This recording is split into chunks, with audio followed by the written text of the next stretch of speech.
Here's an example, one piece of data about how much money has been created over these last 40 years or so. By 2007, the private trade in foreign exchange was 20 times the real GDP produced in the world economy.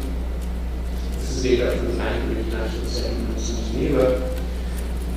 Such is the power of global finance today that a few days of hostile private trading can wipe out the collective reserves of the world's central banks.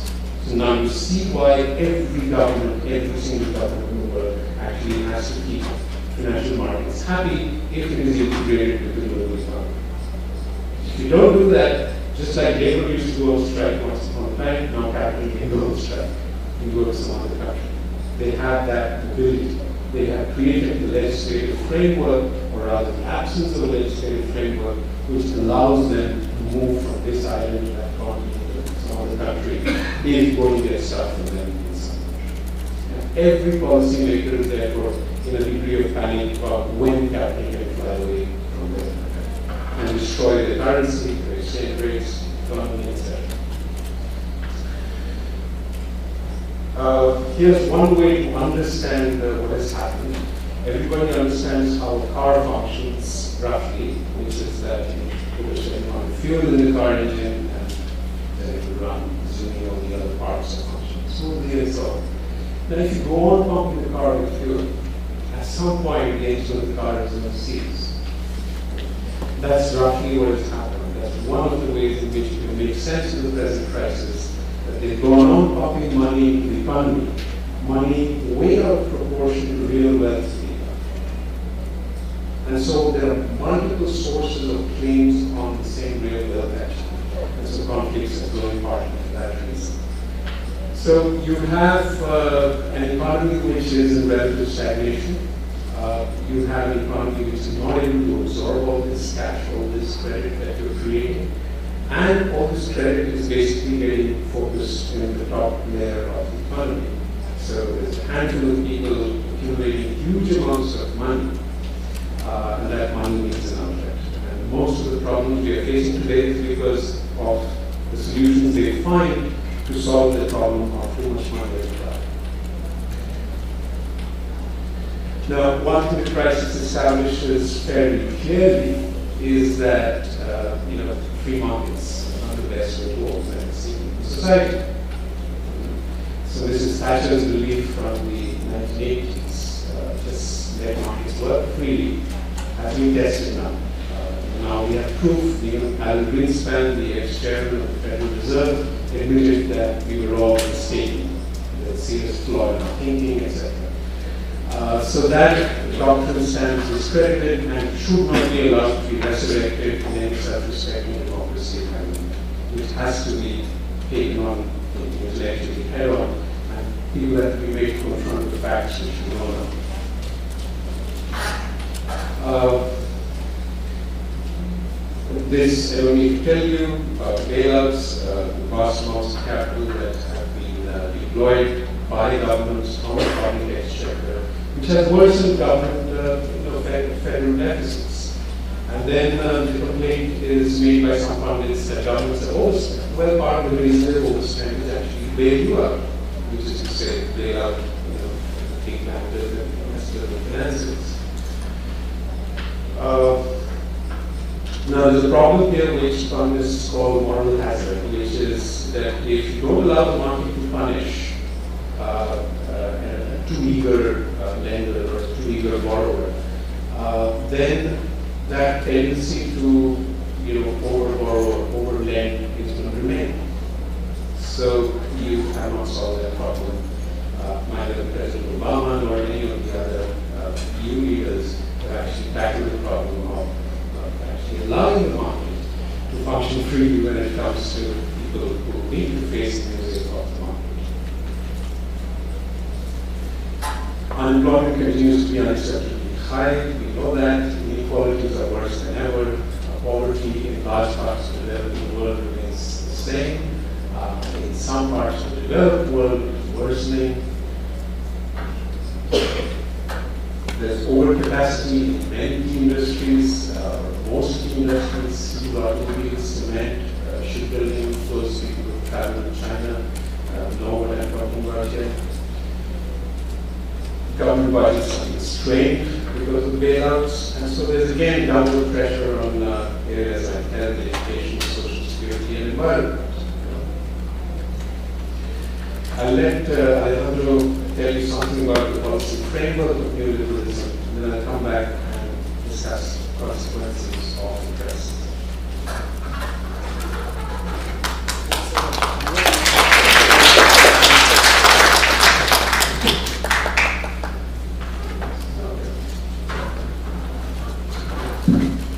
Thank you very much, Asim. Thank you very much, welcome to all of you. I'm going to be talking rapidly because time is running short, and we would like to open some time for discussion on some of the economic policy priorities and instruments that underlie neoliberalism. So then this will set the stage to a discussion later on what are the reforms that we are suggesting that need to be introduced and be discussed. Okay, so I'm going to be talking about macroeconomic and sector level policies, and the need for them to really be consistent and dovetail in a harmonious manner. Is this clear enough? Yeah. So in the past, for the last 25 or 30, maybe even 40 years in some countries, sector-level priorities, for example, in agriculture and industry, have been disciplined by macroeconomic objectives. This goes also for environmental policies. Most countries have a problem with resources for environmental conservation, stewardship, protection, and they have the Ministry of the Environment is typically at odds with the Ministers of Finance or the Treasury departments in saying, hey, we have all this list of necessities, and we need enough resources to meet them. And typically the Ministers of Treasuries or Finance have other priorities in their list, really paramount priorities, especially balanced budgets and price stability. We're going to be talking a little bit more about that. So the main issue here is this discipline by macroeconomic policy imperatives. And I want to say something about these macroeconomic policies. They're based on relations between economic aggregates, and these policies, these macroeconomic policies, very rapidly although this is just a quick reminder. We're talking, when we say macroeconomic policies, we're talking about policies that affect economy-wide variables. So we're talking about monetary, financial, banking policies, fiscal policies, both on the side of revenues and the side of expenditures, as well as trade policy. There are other two components very important in macroeconomic policy making. These are incomes policy, the ability of ministries and treasury and central banks to influence the way in which the wage norm is set, in which wages are determined. Okay, so this is a very important component for macroeconomic policy making, and it affects income distribution in a very important manner. And there are other important elements of macroeconomic policies, such as the economy-wide crisis in energy, foodstuffs, and other wage goods. And finally, another component here is what is the balance between the role of the state and the role of free markets, and so here immediately we go into the discussion about privatization and deregulation. Neoliberalism emphasizes a lot that the idea, Asim was just pointing that out, that free markets allocate resources efficiently, let them work alone, and the best economic policy is a sort of a retrenchment of government intervention, reduction of policy making. In essence, neoliberalism simply said the best guidance for development policy is given by free markets. Let me just say very rapidly, for those of you who were in the Berlin events, maybe this is a repetition, but macroeconomic policies are crucial for sustainability. They affect rates of activity, employment, income distribution, usage rates of natural resources. They condition the capacity of an economy to carry out structural transformations. etc. They affect some very important variables. They affect, in essence, the production strategies of every economic agent in a society. Whether it's a huge corporation or a small subsistence farmer, they are affected by interest rates, credit availability, taxation, subsidies. So these are very potent instruments of change or of, let's see what happened here. Somehow it went back. Well, there's some strange things going on in this presentation. So I guess there was some incompatibility. Well, really, I don't know what happened up here. I'm a bit lost here. Let me just a second. I think I went all the way to the end of my presentation. So we have a problem with time, but we don't want to go that fast. Okay. One question is, why is the discussion on macroeconomic policy systematically ignored when it comes to discussions on sustainability? I don't want to spend too much time here because this is something that we have mentioned several times. There is a resistance or some kind of fear to bring up a discussion on macroeconomic policies, probably because it reveals how the entire economic model works, so how an entire economic model operates. And this immediately opens up, I think, a new field of controversy and debate. Well, I should say that priorities for macroeconomic policies are political decisions. They are not dictated by technical or scientific imperatives, and I hope we can come back to that in the discussion or questions. Some important issues about macroeconomics are that governments are not households. Let's not think of governments as behaving as a household.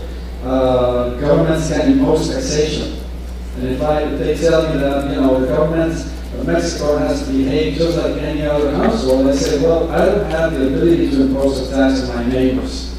Okay, so that is a very important difference. I also do not have the capacity to finance my deficit through the various channels that governments can use, which are bonds or money creation or even responding or creating a responsible management of fiscal deficit.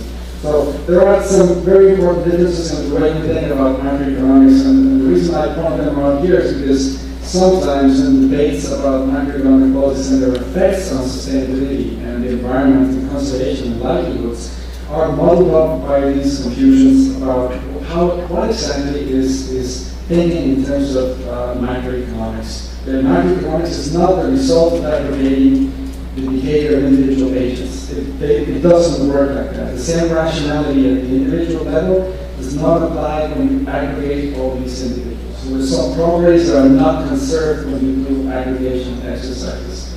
And again, we can come back to that later on. Another crucial thing is the role of uncertainty. Okay, and this is something that leads us to the instability of capitalist economies. So I think I've seen pointed out several times now, and we need to emphasize this. Capitalist economies, the way in which they operate involves inherent instability. In technical jargon, you can say that the functions for investment decisions are highly unstable.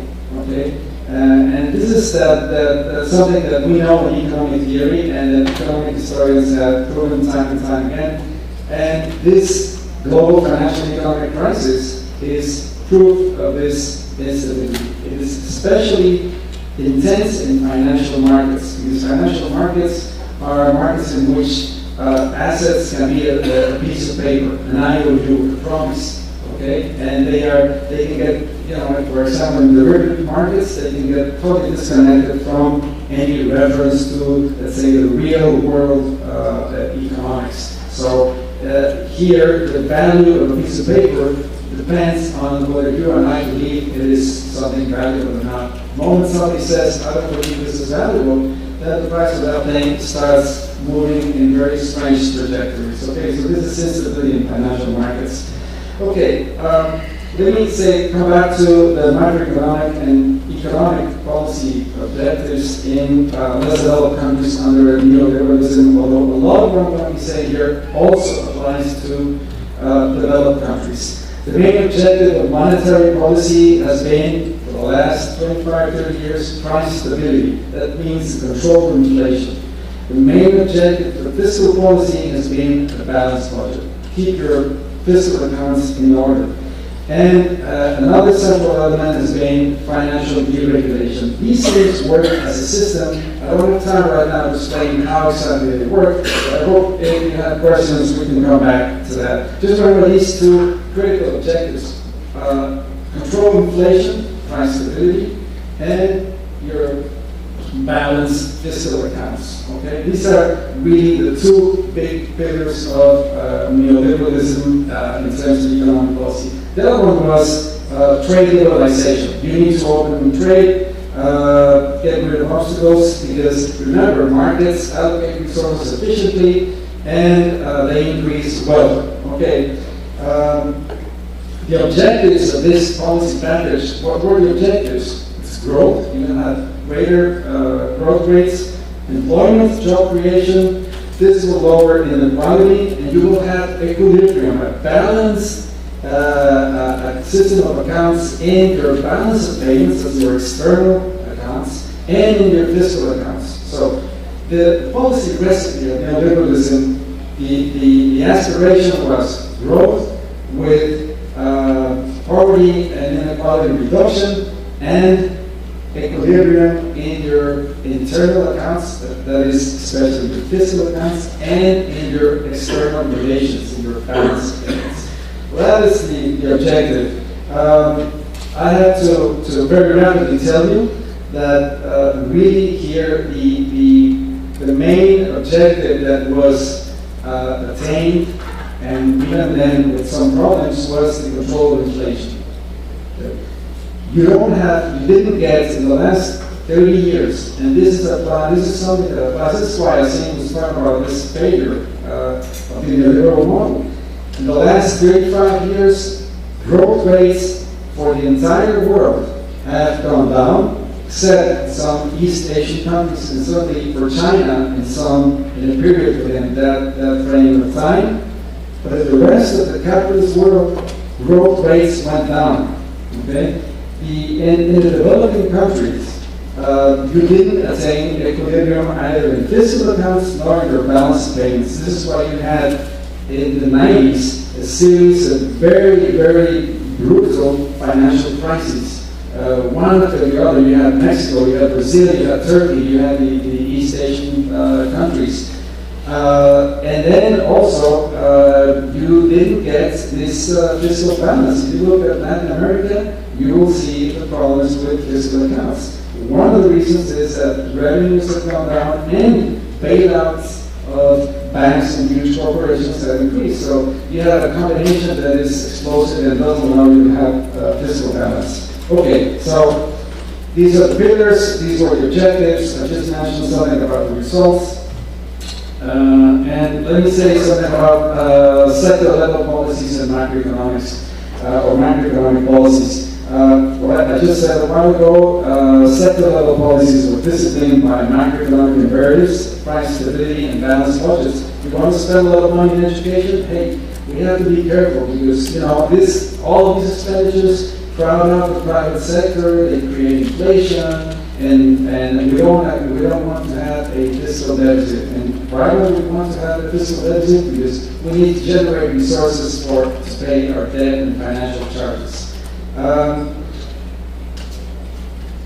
Sector level policy became enabling conditions for free market and business-friendly environments. And I think now, when it comes to our present predicaments, we need to understand that sustainability objectives need to be examined in the context of a comprehensive discussion of macroeconomic policy priorities and instruments. I think this is crucial. Macroeconomic policies can neutralize sector-level policies that are very important for attaining the sustainability goals. This is something we have seen in the past working in many areas. I'm going to have to rush because I don't know what we're doing with time, and we do want to open some discussion. Let me say, so, I will go very rapidly into the next few slides. The question of containing inflation, zero is in brackets there because there is no such thing as zero inflation, but the obsession with the idea of bringing down inflation to levels of 2 or 3%, for example, is something that has a lot of implications, because the way you attain this price stability is very easy for us economists. We know how to do this. Economists really do know how to attain price stability. How do we do it? We constrain aggregate demand. Okay? You put aggregate demand in a box and you reduce it, then this will have an effect on prices, and you will reduce prices. So the